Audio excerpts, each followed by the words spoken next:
primeiro lugar, eu quero agradecer ao Padre Maurício pela gentileza do convite. Muito obrigado. Fico muito feliz e satisfeito de estar aqui e participando com vocês nesta novena de Nossa Senhora Auxiliadora. Ainda mais, olhando daqui, vendo tantos rostos conhecidos, tantas pessoas amigas, vindas de tantos lugares, participar conosco no dia de hoje. Que bom estarmos aqui. Eu queria, antes de mais nada, fazer uma menção à palavra desse domingo, que é uma palavra riquíssima e que tem muito a nos ensinar.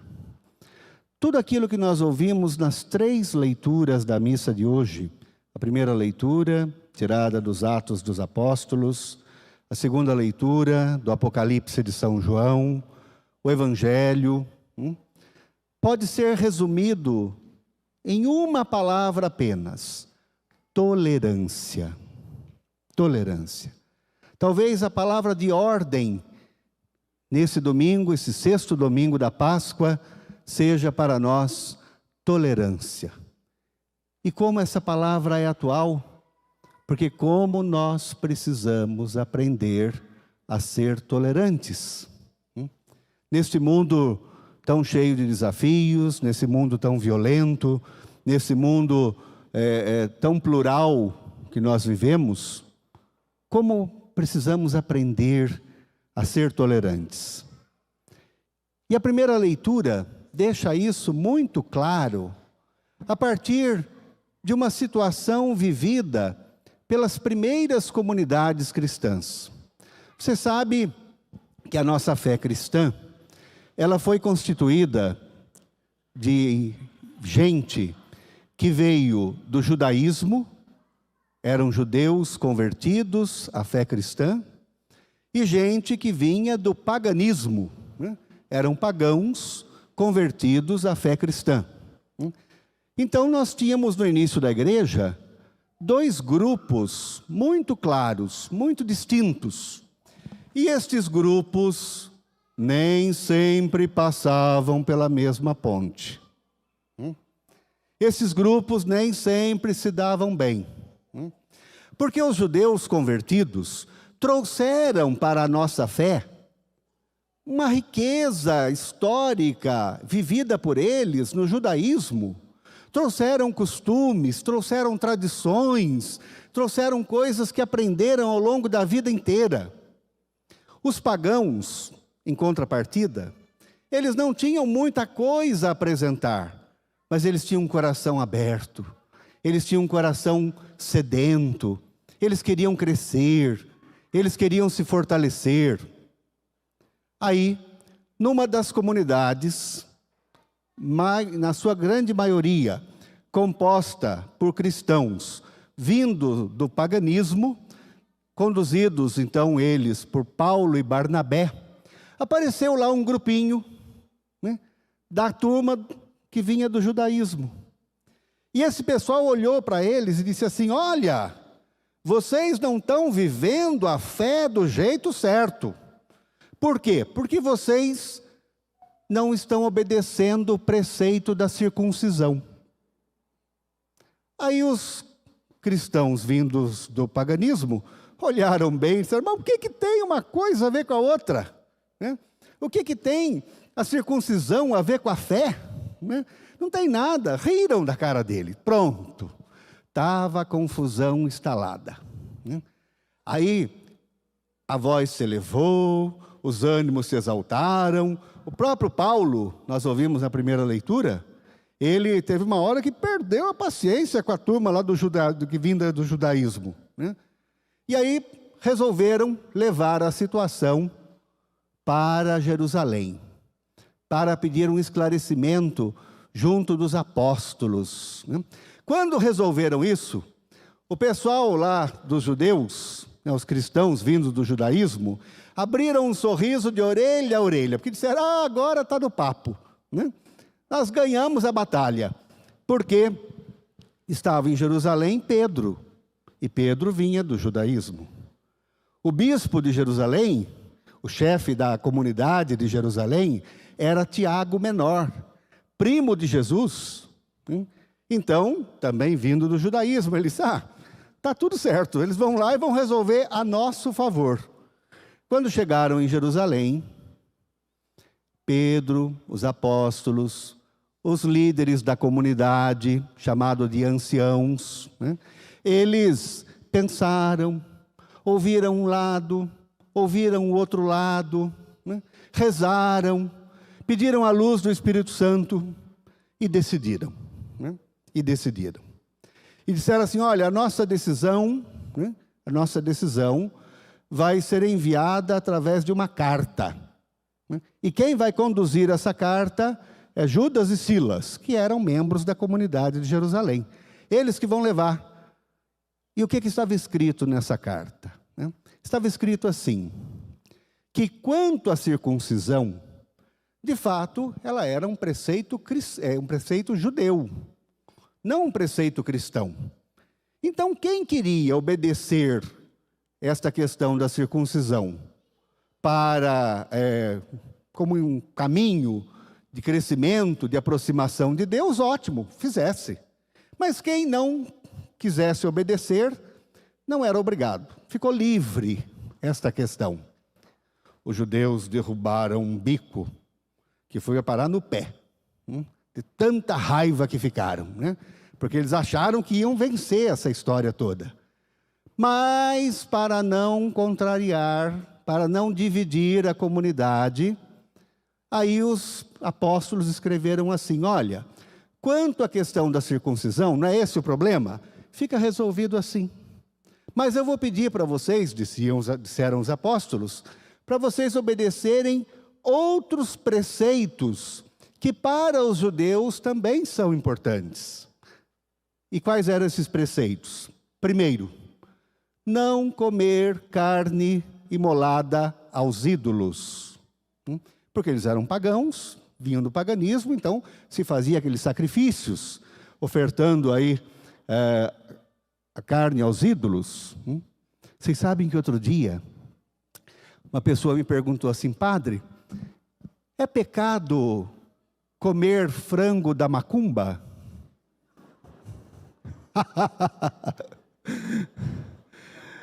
Aí eu falei assim, olha, do ponto de vista religioso, não. Pode comer sossegado.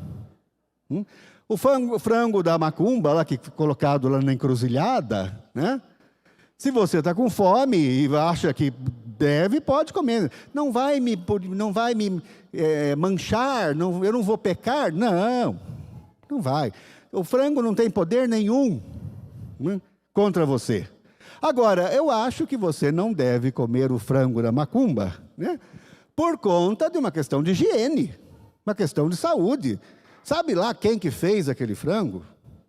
Sabe lá que bicho já não passou por ali, deu uma lambida naquele frango? O cachorro passou, fez xixi no frango? E você vai comer o frango?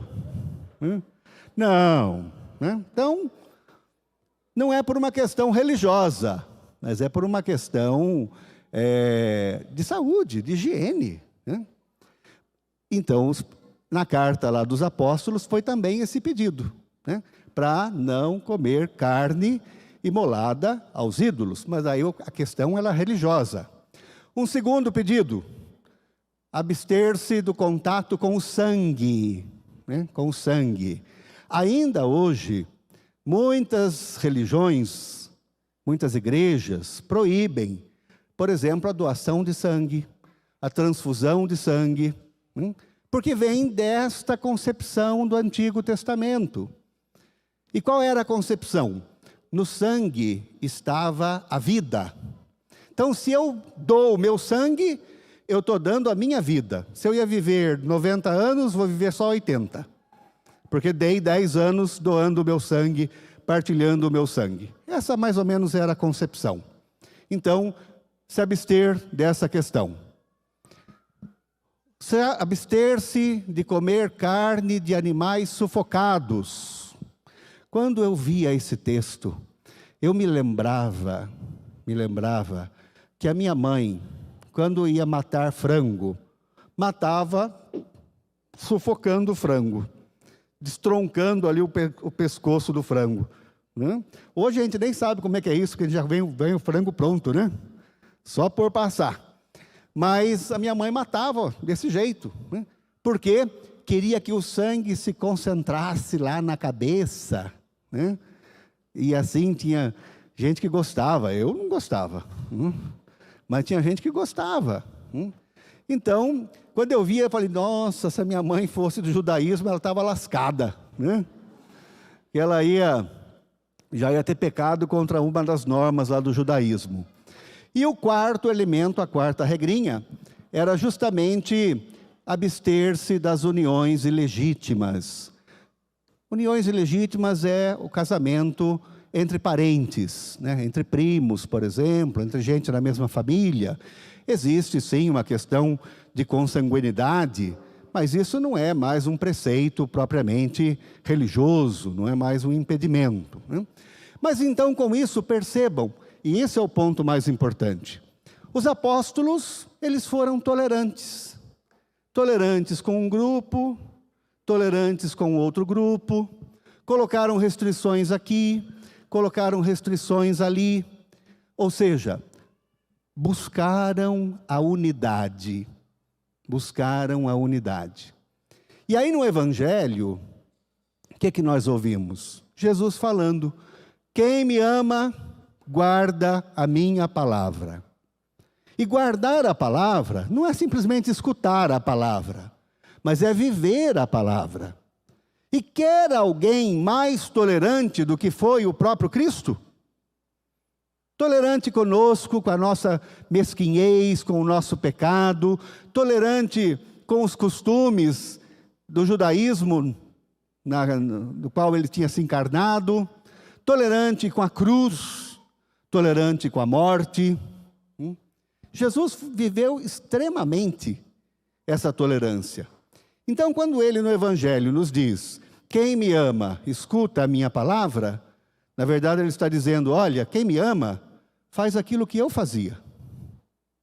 Age da mesma forma, ou seja, sendo tolerantes. E aí, a segunda leitura da nossa missa, coroa todo este raciocínio, coroa toda esta reflexão, quando no Apocalipse, São João vai falar da Nova Jerusalém.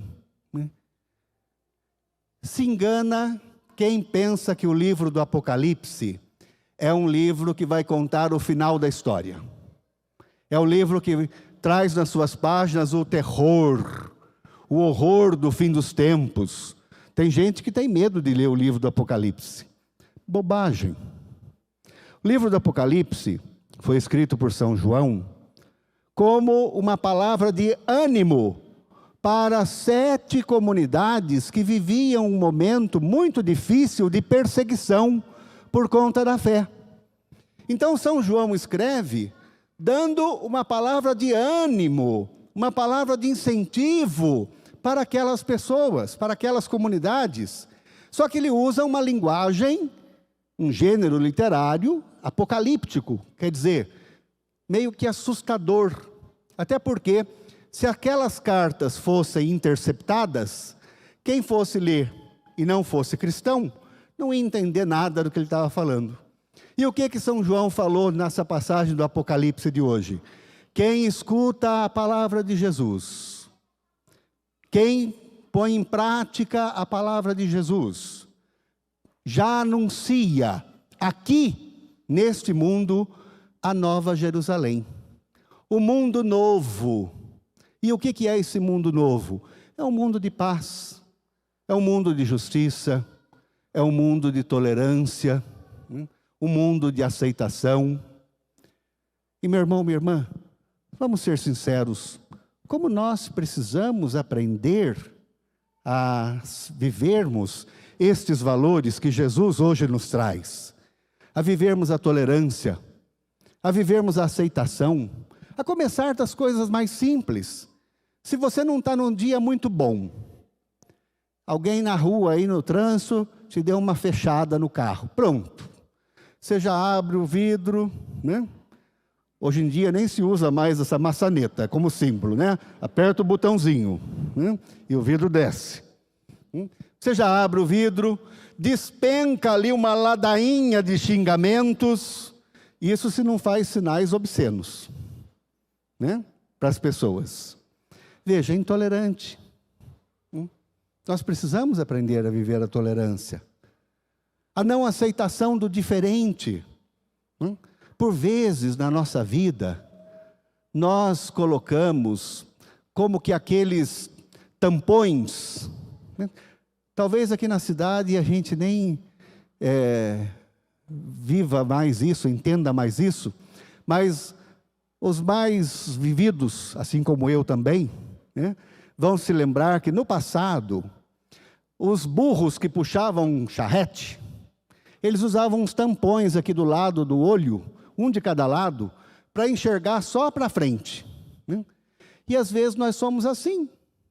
Nós também colocamos os nossos tampões aqui do lado do rosto e olhamos só para uma direção. É só do meu jeito que está certo, é só do jeito que eu fui acostumado a fazer que está certo. Minha avó já fazia assim, minha mãe já fazia assim, e eu também faço assim, e é assim que tem que ser, né? E é assim que tem que ser. Não nos abrimos, não aceitamos o diferente. Quem vive diferente de nós? Quem pensa diferente de nós? E num mundo como nós vivemos, como é que vai ser assim? Como é que nós não vamos conviver com o diferente? Agora aqui vale uma observação. Ser tolerante não quer dizer que eu tenho que concordar com tudo. Você não precisa concordar com tudo. Mas isso também não quer dizer que eu vou excluir aquele de quem eu discordo. Qual era a pedagogia de Jesus? Jesus, ele detestava o pecado, mas amava o pecador. Jesus detestava o pecado, mas amava o pecador. Vamos repetir essa frase para a gente guardar bem? Jesus detestava o pecado, mas amava o pecador. Eu acho que vocês falaram assim muito timidamente, né? Eu acho que dá para a gente pôr um pouco mais de gás nessa voz aí, né? Um pouco mais de força. Vamos falar de novo? Jesus detestava o pecado, mas amava o pecador. Isso é ser tolerante, gente. Eu não preciso concordar com tudo. Eu posso perfeitamente olhar para o diferente e dizer, olha, eu não concordo com você, mas eu amo você. Eu aceito você. E isso é importante nos tempos atuais. Não é verdade? Senão, meu irmão, minha irmã, qual é o risco que a gente corre? De jogarmos fora a água do banho com a criança dentro da bacia. Esse é o risco que a gente corre. Então, não podemos agir assim, né? E quando Jesus então nos diz, quem me ama guarda a minha palavra, ele diz para nós, olha, vocês aí, estão esperando o quê? Para viver esses novos valores, para viver esses novos preceitos. Estão esperando o quê? Para viver a tolerância, a aceitação. Olha o exemplo que as primeiras comunidades deixaram para nós. Eu tenho certeza que a palavra desse domingo é muito atual, é muito pertinente na vida de todos nós, na vida de toda a igreja, de toda a comunidade cristã. E está aí, né, o Papa Francisco, que faz eco a esta palavra de Jesus, e vem então nos mostrando novos horizontes, abrindo para nós, né, questões novas a serem apreciadas, a serem observadas, a serem vividas na nossa fé. Termino, e hoje nós nos reunimos aqui, nesse domingo, para também elevarmos a Deus a nossa prece junto de Nossa Senhora, Maria Auxiliadora. Vocês estão celebrando nesta novena as alegrias de Maria. E hoje, o tema que nos é proposto, fala justamente da assunção de Maria aos céus. Veja então, meu irmão, minha irmã, o que isso significa para a nossa vida de fé? Maria, ela antecipou na vida dela, sendo assunta aos céus, a glória de estar junto de Deus a partir da sua fidelidade, a partir da sua aceitação, a partir da sua tolerância. Se nós pegarmos lá no Evangelho, todas as vezes que faz-se menção a Nossa Senhora, e ela não entendia todas as coisas. Por vezes a gente pensa que Maria tinha assim uma visão plena de tudo. Ela não tinha. Ela também foi aprendendo com o tempo. E o que a palavra diz falando de Nossa Senhora? Quando ela não entendia, a Sagrada Escritura diz: e Maria guardava no coração. E Maria meditava no coração. Quantas vezes ela não aparece essa expressão? Porque ela não entendia, mas ela aceitava, mas ela foi tolerante, mas ela aceitou viver este novo plano, este novo projeto de Deus na sua vida. Então a sua assunção aos céus é a concretização daquilo que São João falou lá no livro do Apocalipse. Quando nós vivemos com fidelidade a Jesus, nós antecipamos já para cá, para o nosso mundo, ainda que de forma imperfeita, os valores eternos, o reino de Deus acontecendo plenamente. E é esse o convite que nesse domingo e nesse dia da semana, nesse dia da novena de Nossa Senhora Auxiliadora, a igreja então nos traz, a igreja então nos propõe.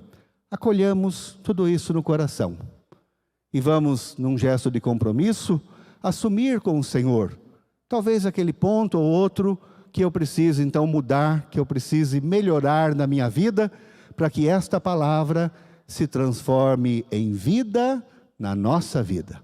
Convido vocês a fazermos agora um breve instante de silêncio. E que nesse silêncio você possa pensar: poxa, de tudo isso que eu ouvi, na palavra, na reflexão, onde é que eu posso me corrigir de uma forma concreta? O que eu vou levar dessa celebração para a minha vida, para a semana que nós estamos iniciando? Por um instante de silêncio, pensemos com sinceridade de coração na nossa vida.